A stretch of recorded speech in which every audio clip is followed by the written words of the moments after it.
Welcome to Illuminating Catholics, podcast of the Diocese of Sioux City. I'm Dawn Prosser, Director of Communications for the Diocese. Together with Carmen Bauer of the Faith Formation Office, we will shed light upon topics of faith in the modern church. Our guests include Catholic clergy, religious sisters, and other experts in their fields to help us understand what's happening in the church today. We will explore issues, even the tough ones, and to find answers to common questions about Catholicism. Thank you for joining us for today's Illuminating Catholics, shedding light to understand the modern church. Welcome back to the Illuminating Catholics podcast. I'm Dawn Prosser, Director of Communications for the Diocese of Sioux City. Carmen Bauer from the Faith Formation Office is not going to be able to be with us today, but we promise she'll come back very soon. Thank you for joining us for another episode of the podcast. It's great to have Father Travis Crotty, our Diocesan Director of Vocations and a parochial vicar for the Cathedral Parish, back in our studio as today's guest. The Vocations Office has a really busy summer schedule coming up with ordinations, pilgrimage, retreats. So Father Travis is going to share some of the details with us. And welcome back, Father Travis. Thank you, Dawn. It's good to be back. Good. Nice to have you in the studio, too. Very fun. So we have glimpsed at your spring and summer calendar, and it's very full. You're going to be really busy, so you might want to catch up on some sleep right now. Trying to, yeah. So in addition to your vocations work and the parish duties, you also serve as chaplain for Bishop Heelan Catholic Schools here in Sioux City and Briarcliff University. Wow. So as the academic year draws to a close, you probably have a number of activities at the schools coming up real soon? Yeah, and I'm going to hit the kind of the calm before the storm. So right when the semester ends, there's a couple weeks where there's not a lot going on. Schools are out of session. Some graduation parties that are coming up, but then the baccalaureate masses for both the high school and the college, both graduation ceremonies. Both are at the Orpheum in Sioux City, which is kind of nice. One is much more efficient than the other. The high schools is very efficient. They say no clapping. The colleges is a lot longer. So I'll be going to both of those, and then a couple weeks before I take over, kind of full time at the Cathedral Parish when Father Gallus goes. Thankfully to his last year of graduate studies in Chicago. So I'll take over more of right now I'm kind of on the coverage, helping out where I need to at the Cathedral, but then I'll take over his Mass schedule for the summer. And then these different events happen kind of in the midst of that. So I'll kind of, a lot of shifting of gears. I'll shift from kind of the high school, college ministry back into parish ministry, a lot of Spanish ministry as well, of course, here at the Cathedral. And in the midst of that, have a couple opportunities. Still go to Steubenville Conference with the high school students, probably in July. But then the beginning of June, we'll have our Quest trip, which we'll talk about.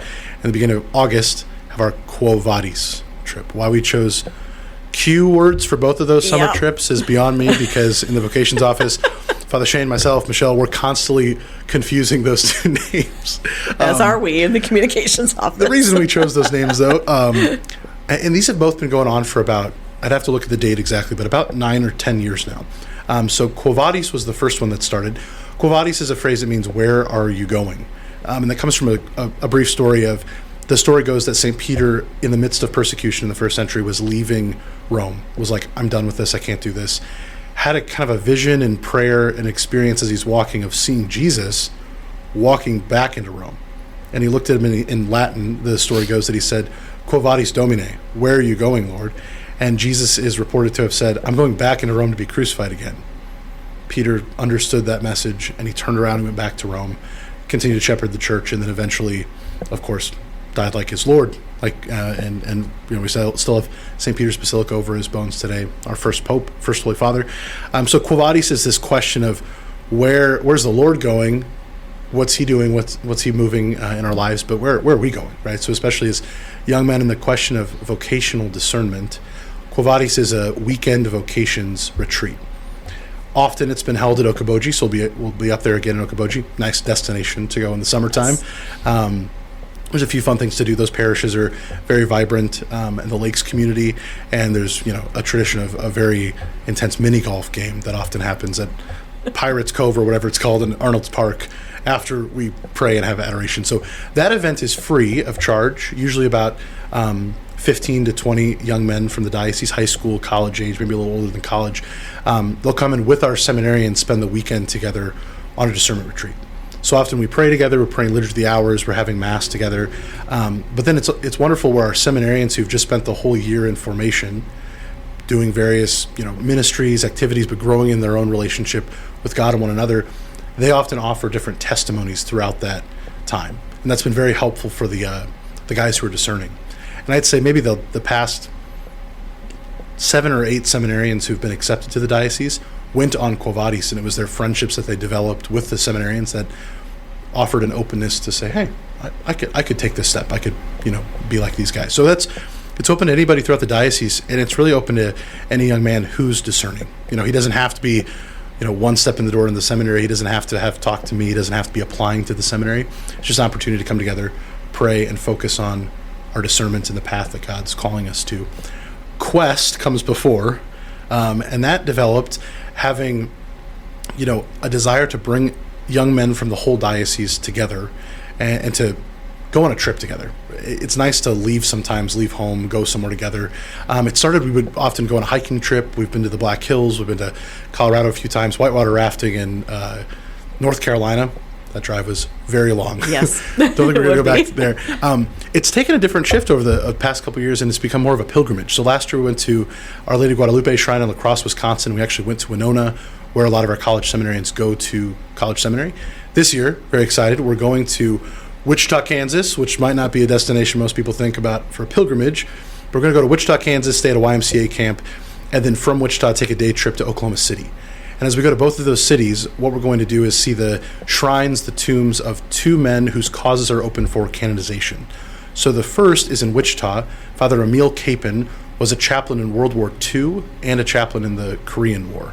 And while he was a chaplain in the Korean War, he let himself be captured with his men, with his unit, and he was in a prisoner of war camp. And in that prisoner of war camp, he'd sneak around, he'd be getting medicine for the guys, he'd be celebrating the sacraments for the men.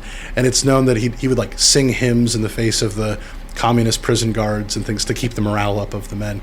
He eventually contracted dysentery and was sent to the quote-unquote hospital where you didn't come back from. For the longest time, they thought that he had been buried in a mass grave in Korea, which was halting the progress of his canonization. So the Bishop of Wichita had opened his cause. He was a servant of God. For the longest time, they thought, well, if we can't find his body, how does this kind of move forward? Just in 2020, they realized that he'd been buried in Hawaii this whole time. And unmarked graves, or I guess in the paperwork, something was off, so they didn't realize where he was buried. So they actually exhumed his body, brought him back to Wichita, had a funeral for him for the first time in all these decades. And now he's, as a servant of God, cause open for canonization. His tomb is enshrined in the cathedral, off to the side by a crucifix, in the Cathedral of Wichita, which is unfortunately under renovation. So we're hoping that we're going to be able to pray at his tomb.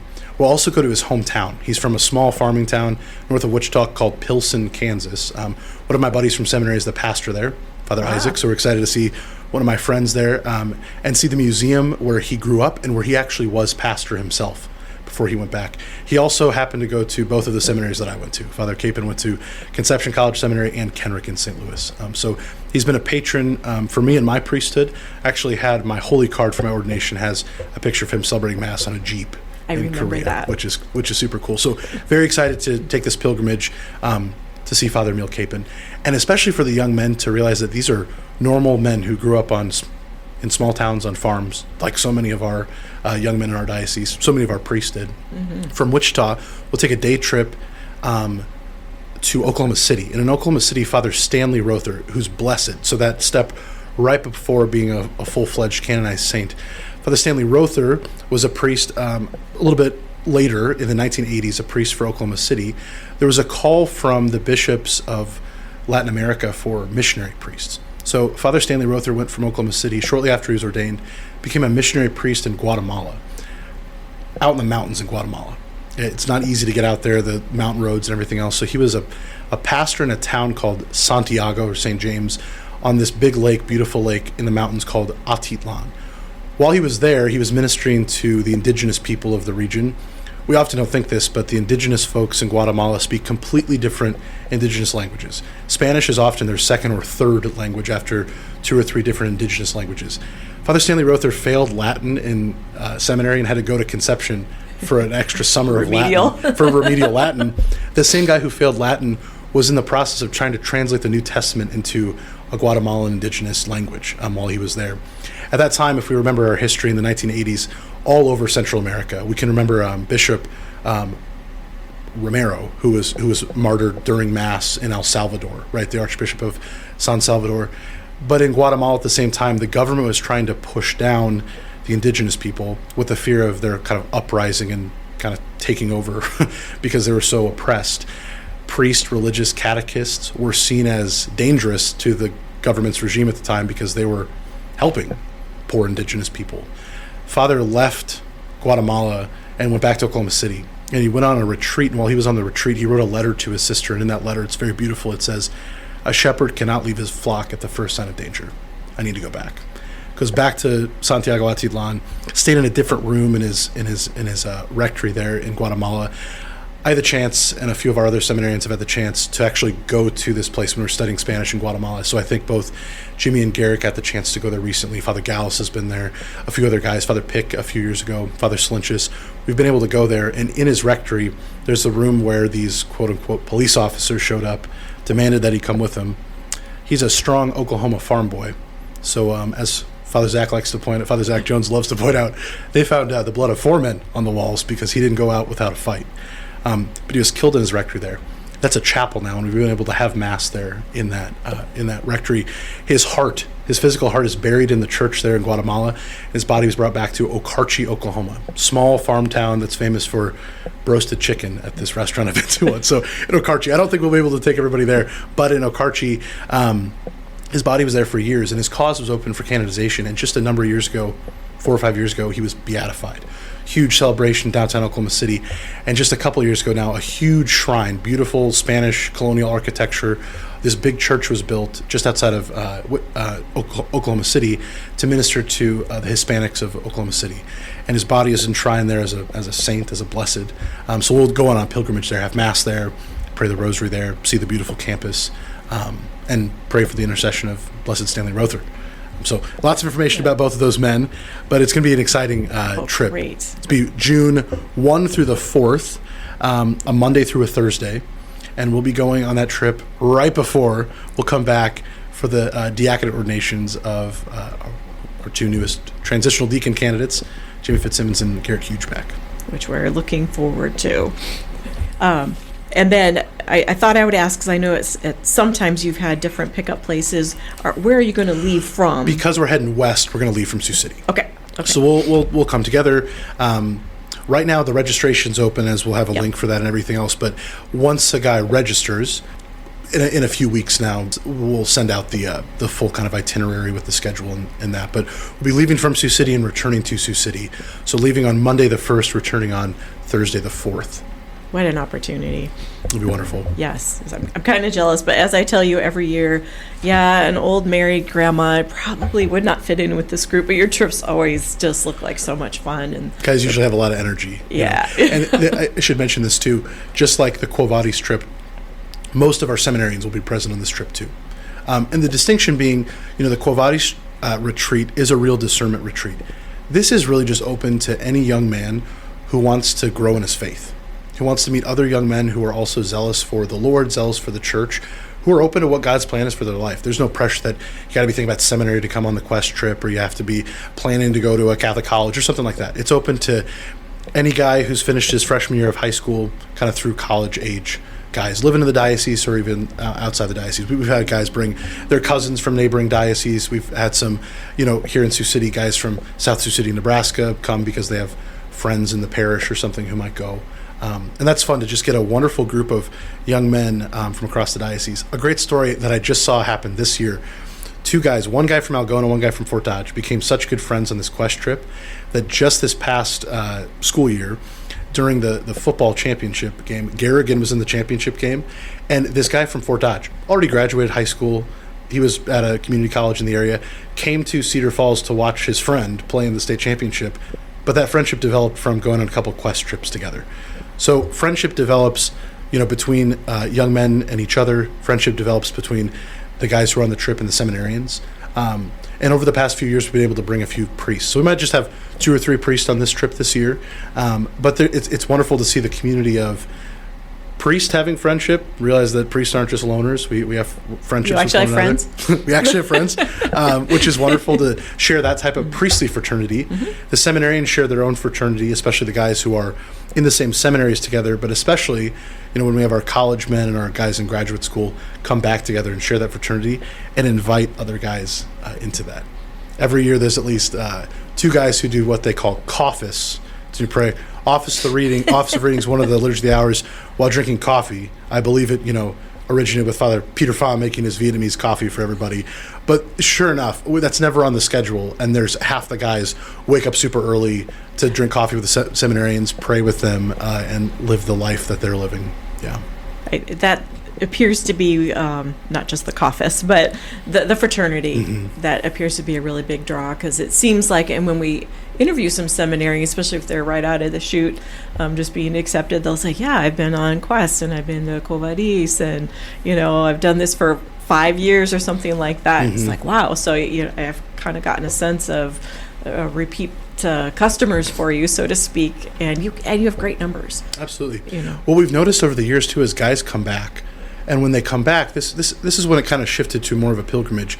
We noticed a few years ago, at first it was trying to just advertise a really fun trip to get guys to come, to bring guys together, to go on kind of some, mission together, maybe go hike a mountain or, whitewater rafting or something. But what I started to realize over the years is guys didn't really care about the destination. They cared about coming together as brothers. And they cared about these friendships that were developing, and they cared about this kind of checkpoint moment for their own faith. Not unlike when students look forward to a Steubenville conference, or when our seminarians look forward to a retreat, or priests when they go on retreat. This moment of going away together and intentionally growing in our faith. A lot of guys in high school and college aren't able to go to daily mass. But going to daily mass together, having the opportunity for frequent confession, adoration, liturgy of the hours, I think guys really appreciate this moment of formation in prayer, in the faith, but also this kind of formation in brotherhood. It's not always popular to be vulnerable as men. It's not always popular to, share about what are your hopes, what are your dreams, what are your struggles. But when guys come together, and they're all kind of facing the same direction, right? On pilgrimage together, being inspired, hopefully this year, by these 2 men whose cause is open for canonization, can inspire one another to grow as brothers, but to be good men. Whether they become priests, whether they become fathers, whether they stay in the diocese or move somewhere else, an opportunity of formation in masculinity. Yeah, and that's always valuable, always worth the investment of your time and their time. So I just wanted to point out, so we're going to have a link on our show notes for more information on these trips, and you can also go to siouxcitypriest.org. That is the Vocations office website. There's always information on there. You can see who the seminarians are, information on upcoming activities that Father Crotty has in store for us. So I do want to mention kind of the pinnacle for you. You mentioned there's ordination June 6th for Jimmy James Fitzsimmons and Garrett Hugeback. They will be ordained transitional deacons, and that, and then later in the month, June 27th, Deacon Thomas Kollasch, who is studying in Rome, will be ordained a priest. This is going to be live streamed, by the way, on the Diocese of Sioux City YouTube channel. That's for Deacon Kollasch, and also the August 1st permanent deacons. Yes. That will also be live streamed. All of these at the Cathedral. So are these open to the public, Father? They are, in fact. And if you've never had an opportunity to go to an ordination, very few people were at my priesthood ordination, but so many saw it. Yeah, you were there. I was there. Very few people, but it was, praise God for the time and the technology. It was actually on TV. It was on, KTIV here in Sioux City in the Siouxland area. I still meet people who just watched it, just parishioners from across the diocese. And not about myself, but the ordination rite itself is so beautiful. Just like, Bishop Keener's ordination as a bishop was powerful and beautiful to see this ancient ritual of the church, but especially to see young men at the conclusion of their time in seminary and really at the beginning of the rest of their lives. For the 2 men about to become transitional deacons, this is that moment where they promise celibacy for the rest of their lives. They also promise to pray the Liturgy of the Hours every day. And I remember for myself, deacon ordination was it was a big moment, making that promise before the bishop, promise of obedience for the first time. And then, of course, the culmination of being ordained a priest, having your hands anointed with the sacred chrism. The bishop just consecrated the chrism mass, receiving the chalice and the paten, and then celebrating the mass at the altar for the first time with the bishop and so many priests gathered around. But it's open to the whole diocese. This is a celebration of our local church here in Northwest Iowa. This is a celebration that Jesus doesn't leave his church alone. It doesn't matter where we are in the world. It doesn't matter how rural we might be. It doesn't matter how, people might be going to Mass or not going to Mass. Jesus is still present in his church, and he's given us this great gift of the sacraments of holy orders, transitional deacon, priest, and then the permanent diaconate later in the summer. So it'll be a full summer of vocations events for men who are discerning, these men who are kind of coming to the conclusion of their time in seminary, a brand new priest for the diocese, new deacons for the diocese. It's very exciting to see that the church is very much alive. It is. And it's obviously a good opportunity to remind people to pray for vocations.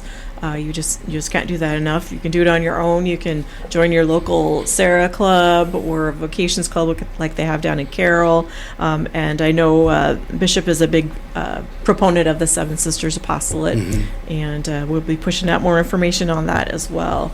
So just as a reminder, so the Quest trip is June 1st through the 4th. And just one last thing I'll note. Yes. That's $150 all inclusive for the travel, the lodging, the meals. Pretty inexpensive trip because of the generous donations from folks around the diocese, a couple different foundations that have made it very helpful for us to take this trip at a low cost to the vocations office, low cost to the guys. Quest is the 1st to the 4th of June, and then right after that we'll have the diacon ordination June 6th. At the end of June, June 27th, we'll have the priesthood ordination, and then the first weekend of August, at the same time, while the permanent deacons are being ordained, we'll have the Quo Vadis retreat happening in Okoboji. So we'll put that in the show notes too. That's a lot of information to take in. A lot of things happening. Yes. So if someone is listening, abuelita, grandma, mom, what should they do if they have a young man in their family and you'd like to encourage them? Yeah, absolutely. I think the biggest thing is to let them know that these things are available if they haven't heard about it before. Encourage them to go, Probably talk to them before you call me. Yeah. Sometimes people are calling me saying, hey, call my grandson, call my son, call my nephew. Have a conversation with them. That's the best way to promote vocations.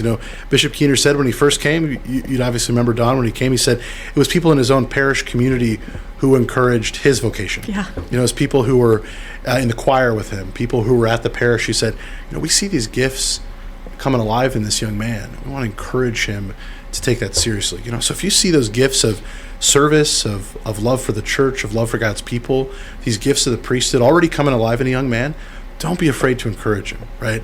And I know a lot of people are afraid to, I don't want to, turn him off from it or something. It never hurts to encourage.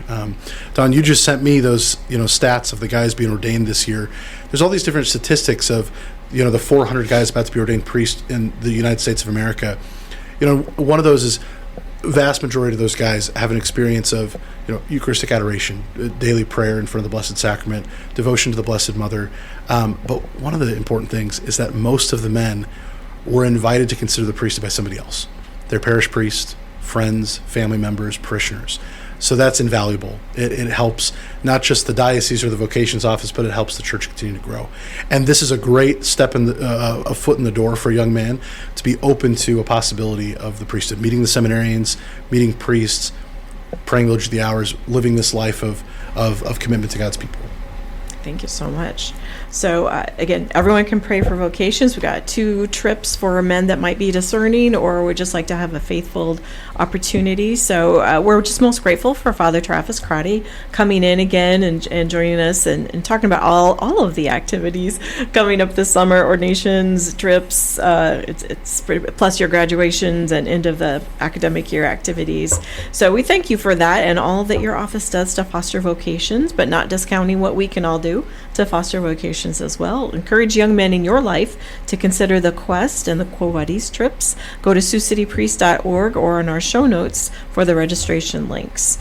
So thank you, Father Travis. Thank you.